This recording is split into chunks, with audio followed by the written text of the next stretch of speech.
কারাগারে যাওয়ার আগে স্ত্রীর বিরুদ্ধে পরকীয়ার অভিযোগ তুলে তাকে মারধরের কথা স্বীকার করেছেন আলোচিত মডেল অভিনেতা আশরাফুল ইসলাম আলম ওরফে হিরো আলম।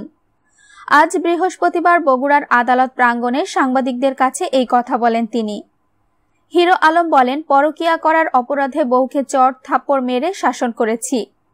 এ কারণে আমার শ্বশুর তার লোকজন নিয়ে এসে আমাকে কাঠের বাটাম দিয়ে মারধর করে।